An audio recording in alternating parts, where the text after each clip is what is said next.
ഇപ്പോൾ നിയുക്ത ഗതാഗത മന്ത്രി KB ഗണേഷ് കുമാർ ഞങ്ങളുടെ പ്രതിനിധി രഞ്ജിത്ത് രാമചന്ദ്രനുമായി സംസാരിക്കുകയാണ്. അതിലേക്ക്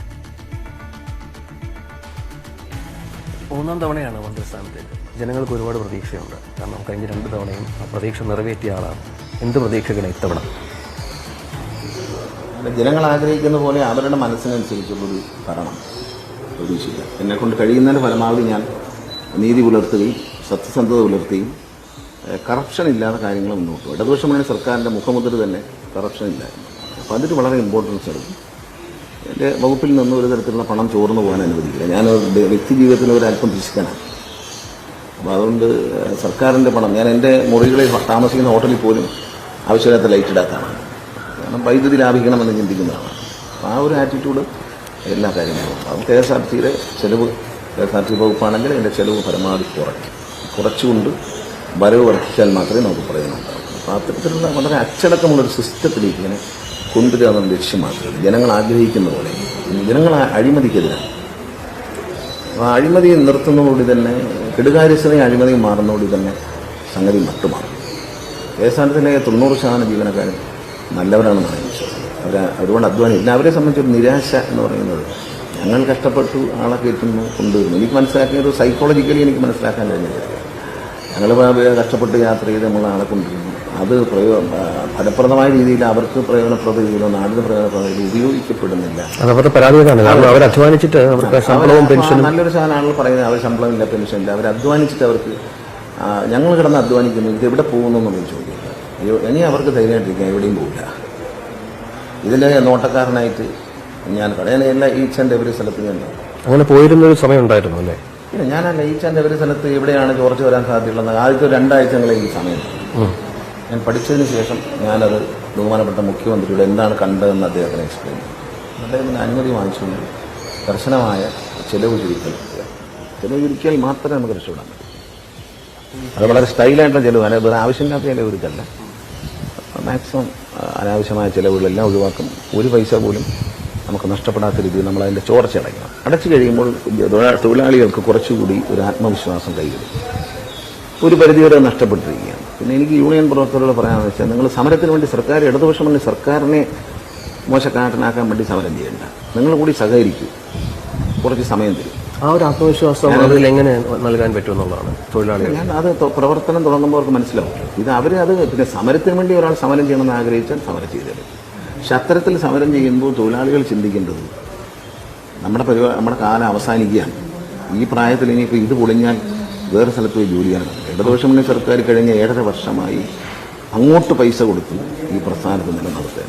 അത് അവിടെയുള്ള തൊഴിലാളികളോടും ഈ സർവീസിനെ ആശ്രയിക്കുന്ന സമൂഹത്തിലെ ഏറ്റവും പാവപ്പെട്ട മനുഷ്യരെയോർത്താണ് സർക്കാർ ഇത്രയും പൈസ ഇതിന് ചിലവഴിക്കുന്നത്. അപ്പോൾ അതൊരു നല്ല കാര്യമല്ലേ ചെയ്യുന്നത് എന്ന പ്രതീക്ഷയോടുകൂടി അതിനെ എന്തെങ്കിലും പറഞ്ഞ് രാവിലെ തടസ്സങ്ങൾ സൃഷ്ടിക്കാൻ ഇറങ്ങാതിരിക്കുന്നതാണ് നല്ലത്. ഈ 2.5 വർഷം ഒരുപാട് പേരുദോഷം കൽപ്പിച്ചൊരു വകുപ്പാണ് KSRTC. അവിടെ നിന്ന് ഈ 2.5 വർഷം കഴിഞ്ഞ് വരുമ്പം എന്ത് ചെയ്താലും പ്ലസ്സാണ്. അതൊരു അഡ്വാൻറ്റേജായി കാണുന്നുണ്ടോ? മാക്സിമം ചെയ്യാന്നുള്ളതാണ്. കാരണം ഞാൻ നേരത്തെ അങ്ങനെ 2 വർഷം കുഴപ്പമായിരുന്നെന്ന് ഞാൻ വിശ്വസിക്കുന്നില്ല. പക്ഷേ കരകയറ്റാനുള്ള എല്ലാ ശ്രമങ്ങളും സർക്കാർ ഇത്രയും പൈസ പെൻഷനായിട്ട് കൊടുത്തു, ശമ്പളമായിട്ട് കൊടുത്തു, എല്ലാം ഗവൺമെൻറ്റിൻ്റെ ഖജനാവിൽ നിന്നാണ് കൊടുക്കുന്നത്. അപ്പോൾ അതൊന്ന് കുറച്ച് കൊണ്ടുവരണം എന്നാണ് ഞാൻ ആഗ്രഹിക്കുന്നത്. അതിന് ഏറ്റവും നല്ലത് ഈ എല്ലാ ചെലവുകളും, അനാവശ്യമായ എല്ലാ ചെലവുകളും നിർത്തണം. ചെറിയ കാര്യങ്ങളുണ്ടല്ലോ, നമ്മൾ വിചാരിക്കുമോ ഒരു നിസ്സാര കാര്യമല്ലേ എന്ന് വിചാരിക്കും. ഇപ്പോൾ ഒരു കുടത്തിൽ വെള്ളം എടുത്ത് വയ്ക്കുന്നു, ഒരു മൺകുടത്തിൽ വെള്ളം എടുത്ത് വെച്ചിട്ട് അതിൻ്റെ അടിയിൽ ഒരു ചെറിയ സുഷിരം, സാരമില്ല ചെറുതായിട്ട് നനയുന്നില്ല എന്നുള്ളത്. പക്ഷെ നമ്മൾ രാവിലെ എഴുന്നേറ്റ് നോക്കുമ്പോൾ അതിൽ വെള്ളം ഉണ്ടാവില്ല.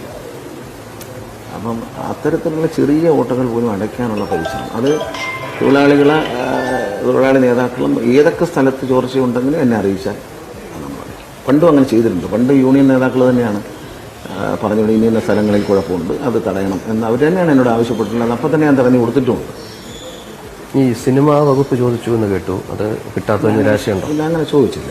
നമ്മൾ അങ്ങനെ ഒരു ഔദ്യോഗികമായൊരു ചോദ്യമൊന്നും ഉണ്ടായില്ല.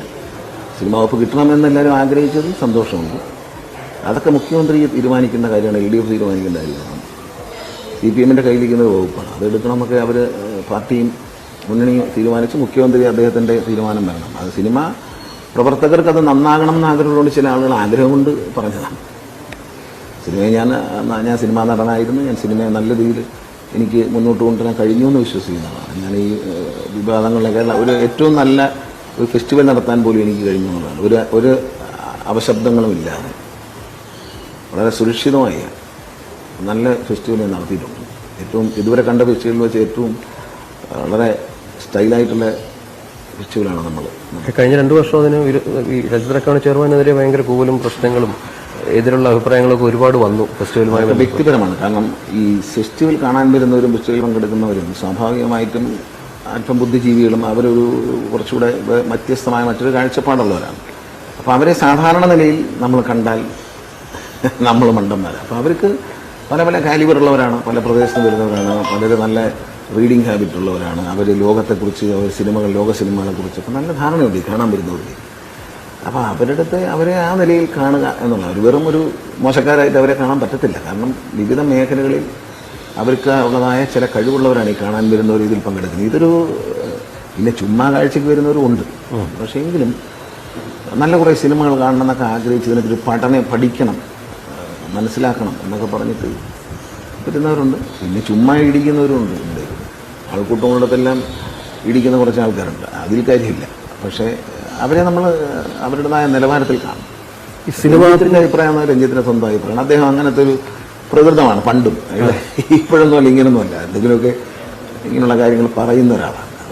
ഓരോരുത്തരെ നേച്ചർ മാറ്റാൻ പറ്റും. മോഹൻലാലിനെ മമ്മൂട്ടിയൊക്കെ വർഷിക്കുന്നത് ആരോടും പറയും, അതൊന്നും കുഴപ്പമില്ല. അതൊക്കെ ഒരു സ്നേഹിതൻ എന്ന നിലയിൽ ഒരു രഞ്ജിത്തൊരു നല്ല ദുഷ്ടനൊന്നുമല്ല, വളരെ നല്ല മനസ്സിൻ്റെ ഉടനടി കാണുന്നതൊന്നുമല്ല കേട്ടോ. ഈ ചുമ്മാ ഈ വർത്തമാനം പറയുമ്പോൾ കാണാൻ അയാൾ വളരെ നല്ലൊരു, എന്നെ സംബന്ധിച്ച് എൻ്റെ വ്യക്തി ജീവിതത്തിൽ എൻ്റെ ഞാൻ അദ്ദേഹത്തിൻ്റെ സിനിമകളിലൊന്നും അങ്ങനെ അധികം, വ്യക്തി ജീവിതത്തിൽ വളരെ നല്ല മനുഷ്യൻ, ഹെൽപ്ഫുള്ളായിട്ടുള്ള ആളാണ്.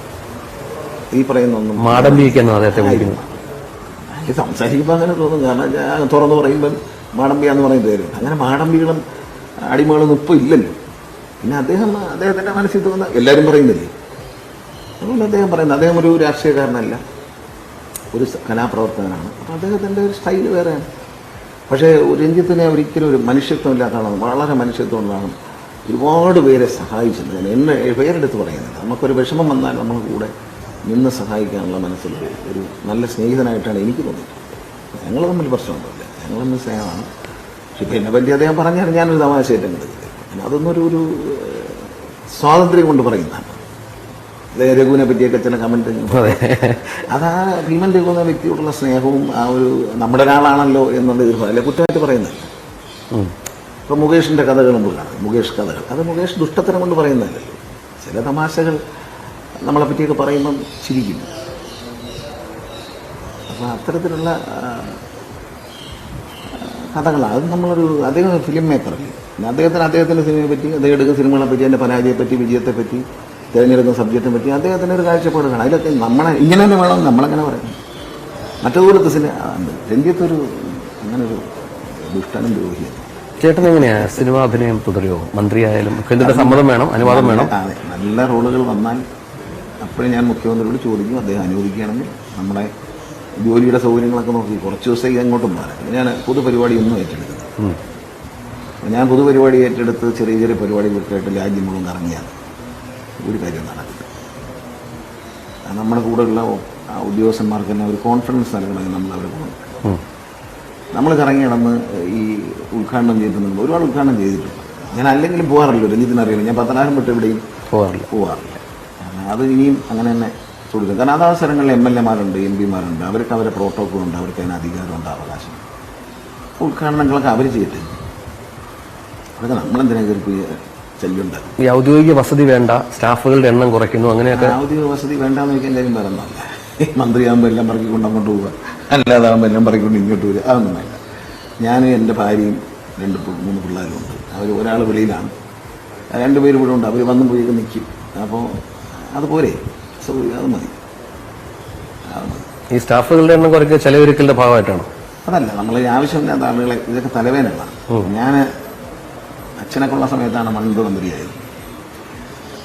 2 പേരെ ഞാൻ എൻ്റെ പേഴ്സണൽ സ്റ്റാഫിൽ വെച്ചു അന്ന് പത്തനാപുരത്ത്. ഈ 2 പേരും കൊട്ടാരക്കര കോടതിയിൽ എനിക്കെതിരെ കള്ളസാക്ഷി പറയുകയും കേരളത്തിൽ എനിക്കെതിരെയുള്ള ഏക ക്രിമിനൽ കേസിൽ, അത് കോൺഗ്രസ്സുകാർ കൊടുത്ത കേസാണ്, അതിൽ കള്ളസാക്ഷി പറയുകയും കാണാത്ത കാര്യം, കേൾക്കാത്ത കാര്യം, അറിയാത്ത കാര്യം പച്ചയായ കള്ളസാക്ഷി പറഞ്ഞ 2 പേരും പേഴ്സണൽ സ്റ്റാഫിലുണ്ടായിരുന്നവരാണ്. അതുകൊണ്ട് പേഴ്സണൽ സ്റ്റാഫിലേക്ക് പാർട്ടി സെലക്ട് ചെയ്തിരുന്നുള്ള പ്രത്യേകം പറഞ്ഞിട്ടുണ്ട്. നമ്മളെ കൂടെ നിന്ന് പ്രവർത്തിച്ച, നമ്മളെ സ്നേഹിച്ച, നമ്മളെ സഹായിച്ച. അപ്പോൾ നാളെ ഒരാൾ നമ്മളോട് നിൽക്കുന്നുണ്ടെങ്കിൽ ഒരാളെ എടുക്കണ്ട. സ്റ്റാഫുകളുടെ ഒരു യോഗ്യത അതെങ്ങനെയായിരിക്കും? മാനദണ്ഡം എന്താണ്? സാമ്പത്തികമായ മറ്റു തരത്തിലുള്ള ക്രമക്കേട് നടത്തിയാണല്ലോ എടുക്കുന്നത്. പിന്നെ പാർട്ടി ശുപാർശ ചെയ്യും. പിന്നെ എൻ്റെ കൂടെ നിൽക്കുന്നവർ വർഷങ്ങളായിട്ട് അവർ ശമ്പളം കൊടുക്കാതെയും ശമ്പളം കൊടുത്തുമൊക്കെ എനിക്കൂടെ നിന്ന് പ്രവർത്തിക്കുന്നു. അവരെ മാത്രമേ എടുക്കുന്നു. വേറെ എല്ലാവരും കൂടെ എടുത്ത് വെച്ചിട്ട് അതുകൊണ്ട് നാട് നന്നാവില്ല, അതുകൊണ്ട് അവരും നന്നാവില്ല. എൻ്റെ അനുഭവം വളരെ വലിയ ദുരനുഭവമാണ്. കാരണം 2 പേരെ വെച്ചത് 2 പേരും കാണാത്ത കേൾക്കാത്ത കാര്യം ഒരു കോടതിയിൽ വന്ന് ബഹുമാനായ ജഡ്ജിയുടെ മുമ്പിൽ കള്ളസാക്ഷി പറഞ്ഞു എന്നുള്ളത് ജീവിതത്തിലൊരു ഹൃദയഭേദകമായ കാര്യം. പിന്നെ ഈ കള്ളസാക്ഷി പറയുന്നവൻ, ഞാൻ ദൈവവിശ്വാസിയാണ്, കള്ളസാക്ഷി പറയുന്നവൻ എന്താണ് അനുഭവം എന്നുള്ള കാര്യം ദൈവം തമ്പുരാൻ തീരുമാനിക്കും എന്ന് എനിക്ക് പറയാനുള്ളൂ. പക്ഷേ നന്ദികേടാണ്. കാരണം ഞാൻ കൊണ്ടുവന്ന് തിരുവനന്തപുരത്ത് സ്റ്റാഫിൽ നിർത്തി ലോ കോളേജിൽ അഡ്മിഷൻ വാങ്ങിച്ചു കൊടുത്ത് പഠിക്കാൻ സൗകര്യം ചെയ്തു കൊടുത്ത് എല്ലാം കൊണ്ടുവന്ന ഒരാളാണ് എനിക്ക് കള്ളസാക്ഷി.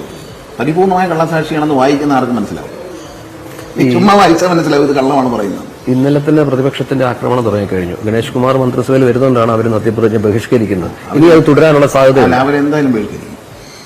ഒരു കാരണം, വളരെ ചെറിയൊരു കാരണം, നവകേരള സദസ്സിനെ ബഹിഷ്കരിച്ചു. എന്ത് കുറ്റം ചെയ്തു? നവകേരള സദസ്സ് എന്താണെന്ന് അറിയുന്നതിന് മുമ്പ് നവകേരള സദസ്സ് ബഹിഷ്കരിച്ചായിട്ട് പ്രഖ്യാപിച്ചു. കാര്യം എന്താണെന്ന് അറിയണം. ഇവിടെ UDF സർക്കാരിൻ്റെ കാലത്ത് മുഖ്യമന്ത്രി എല്ലാ ജില്ലകളിലും പോയി കോടിക്കണക്കിന് രൂപയാക്കി പ്രോഗ്രാം നടത്തി. ആ പ്രോഗ്രാം ഇടതുപക്ഷ മുന്നണി ബഹിഷ്കരിക്കുന്നു പറഞ്ഞാൽ MLA-മാർ പോയില്ല, പഞ്ചായത്ത് മെമ്പർമാർ പോയി കാണും, അവർ ജനങ്ങളുടെ കാര്യം കൊണ്ടുകൊണ്ട് പോയി കാണും, അതിന് പൈസ ചിലവാക്കി. അവിടെയൊന്നും പോയി LDF പ്രവർത്തകർ കരിക്കൊടി കാണിക്കാനും അവർ മുഖ്യമന്ത്രിയെ ആക്രമിക്കാനും വട്ടം ചാടാനും ഒന്നും പോയില്ലല്ലോ. വളരെ സുഗമമായി അദ്ദേഹത്തിന് എല്ലാ ജില്ലകളിലും പോകാനും രാവിലെ മുതൽ രാത്രി വരെ ഒരു സെക്യൂരിറ്റിയും ഇല്ലാതെ. കാരണം സെക്യൂരിറ്റി നമ്മളിപ്പോൾ LDF വേളം ഉണ്ടാക്കാൻ തീരുമാനിച്ചാൽ സെക്യൂരിറ്റി വരണ്ടേ? ഈ അലിമ്പുണ്ടാക്കാൻ നടക്കുന്നവർക്ക് എന്തെങ്കിലും പോകുന്നുണ്ട്. എൻ്റെ പടം പേപ്പറിൽ വരണം എന്നുള്ളതിനപ്പുറത്തേക്ക് വേറെ ആഗ്രഹമില്ലാത്ത കുറേ ആൾക്കാരുണ്ട്. ഈ പ്രതിപക്ഷ നേതാവിന്റെ വിമർശനം ഓരോ ദിവസവും നൽകിയിരിക്കുകയാണ്. എന്നും പറഞ്ഞാൽ വില, വല്ലപ്പോഴും പറഞ്ഞാൽ വില. എന്നും നമ്മൾ രാവിലെ എണീച്ച് കഴിഞ്ഞാൽ ഒരാളെ കുറ്റം പറയും, യവനീയത എന്നെ ജോലി എന്നാണ് ധരിക്കും. പറയേണ്ട കാര്യങ്ങൾ പറയാം. എന്നെ വീഴ്ചയ്ക്കാൻ ഞാൻ എന്ത് ചെയ്തു? എൻ്റെ പേരിൽ ഏത് കുറ്റം? കോൺഗ്രസ്സുകാരന്മാർ കൊടുത്ത ഒരു കള്ളക്കേസ്, ആ കള്ളക്കേസിൽ അതാണ് എൻ്റെ കുറ്റം. എവിടെയാണ് CBI നൽകിയ റിപ്പോർട്ടിൽ എൻ്റെ പേരവിടെ പറഞ്ഞിരിക്കുന്നു?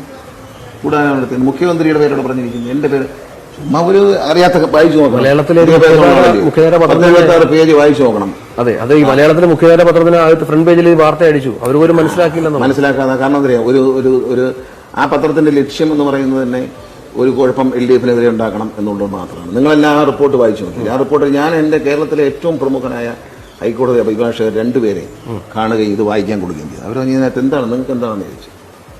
ഇതിനകത്ത് എന്നെപ്പറ്റി പറഞ്ഞിട്ടുണ്ടെങ്കിൽ ഞാനൊരു കേസ് കൊടുക്കാമെന്ന് വിചാരിച്ചു തന്നെ, നിയമ നടപടിക്ക് തന്നെ. അപ്പോൾ അവർ ചോദിച്ചു എന്താ പറ്റും പറഞ്ഞിട്ടില്ലല്ലോ, ആരോ ഗൂഢാലോചന നടത്തിയെന്ന് പറഞ്ഞു കഴിഞ്ഞാൽ ഇവർ പറഞ്ഞത് ഞാനാന്ന് പറഞ്ഞാൽ അങ്ങനെ നടക്കും. അതൊക്കെ ചുമ്മാ പറയാം. CBI റിപ്പോർട്ടിലൊന്നും അങ്ങനെ പറഞ്ഞിട്ടില്ല. ഞങ്ങൾ ആ റിപ്പോർട്ട് ഔദ്യോഗികമായി തന്നെ കോടതിയിൽ നിന്ന് ഞാൻ അപേക്ഷ കൊടുത്ത് വാങ്ങിച്ചു. നിയമപരമായി തന്നെ ഒരു നിയമ നടപടിക്ക് വേണ്ടിയുള്ള നീക്കത്തിന് ഭാഗത്ത് ബഹുമാനായ വളരെ പ്രമുഖരായിട്ടുള്ള 2 അഡ്വക്കേറ്റ്സ്, ഏറ്റവും സീനിയറായിട്ടുള്ള അവരത് പഠിച്ചിട്ട് ചിരിക്കുക. നിങ്ങളെ പറ്റി എന്തെന്നാണ് ഇതിനകത്ത് ചോദിച്ചത്. നിങ്ങളൊക്കെ വായിച്ചു നോക്കിയില്ല.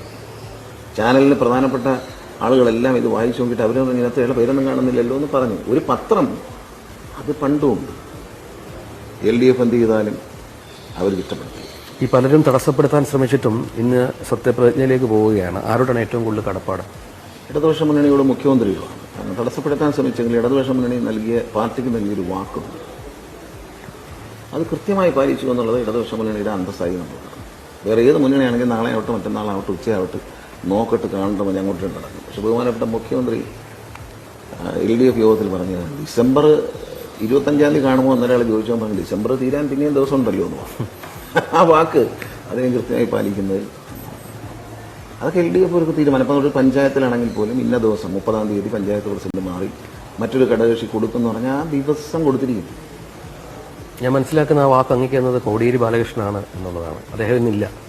അദ്ദേഹം എന്നെ ഞാൻ ഏറ്റവും സ്നേഹിക്കുന്ന ഒരാളാണ്. എൻ്റെ ഒരു സഹോദരനെ പോലെ ഞാൻ സ്നേഹിക്കുകയും ഞാൻ മാത്രമല്ല ആർക്കും എപ്പോഴും എന്തും കിടന്നെന്ന് പറയാൻ പറ്റുന്ന ഒരു നല്ല മനസ്സിൻ്റെ ഉടമയായിരുന്നു. അദ്ദേഹത്തിൻ്റെ ഒരു അസാന്നിധ്യം വേദന ഉളവാക്കുന്നത്. വ്യക്തിപരമായി എനിക്ക് വളരെ സങ്കടമുണ്ട്.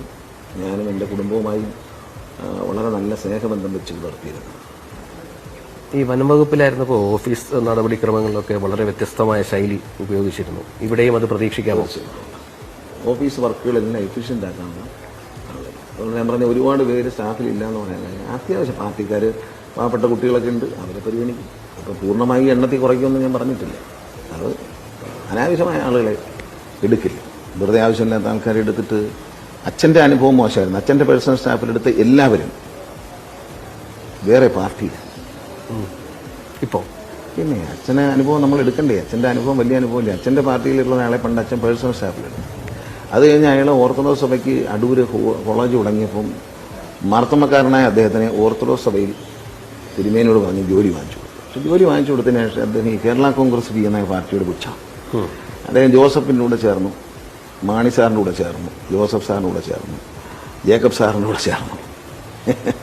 ജീവിതം കരിപ്പിടിപ്പിച്ച ആൾ ആരാ? എൻ്റെ അച്ഛൻ. അയാൾ നാട്ടുകാർക്ക് പറയാൻ പറ്റുമോ? കൊട്ടാരക്കര നാട്ടിൽ നിന്നിട്ട് മാണി സാറാ എനിക്ക് ജോലി വാങ്ങിച്ചതെന്ന് പറയാൻ പറ്റത്തില്ല, ജോസഫ് സാറുമായി പറ്റത്തില്ല. കാരണം ഓർത്തഡോക്സ് സഭയുമായി ഏറ്റവും വലിയ ബന്ധമുണ്ടായിരുന്ന അച്ഛൻ സഭയുടെ ആളിനാണ് സാറിന് അവർ ജോലി കൊടുക്കുന്നത്. മാർത്തമ സഭക്കാരനായ ഇദ്ദേഹത്തിന് ആ കോളേജ് തുടങ്ങിയപ്പോൾ അടൂർ കോളേജ് തുടങ്ങിയപ്പോൾ ബിഷപ്പിനോട് പറഞ്ഞ് ജോലി വാങ്ങിച്ചു കൊടുക്കും. ഇന്ന് വരെ അവനാണ് പേഴ്സണൽ സ്റ്റാഫിൻ്റെ കാര്യത്തിൽ. ജനങ്ങളാണ് ഈ പത്തനാപുരത്തെ അപ്പോൾ അല്ല കേരളത്തിലെ ജനങ്ങളൊക്കെ ഒട്ടാകെ പ്രതീക്ഷയോടെ കാത്തിരിക്കുകയാണ്. അപ്പോൾ ജനങ്ങൾക്ക് ഒരു മന്ത്രി എന്നല്ല എങ്ങനെയായിരിക്കും താങ്കളെ സമീപിക്കാൻ, ആക്സസ് ചെയ്യാൻ പറ്റുക? അതിനൊരു സുതാര്യമായ മാർഗം ആർക്കും വരാം. എവിടെ വെച്ച് ഓപ്പണാണ് ഓഫീസ്, ഓപ്പണാണ്.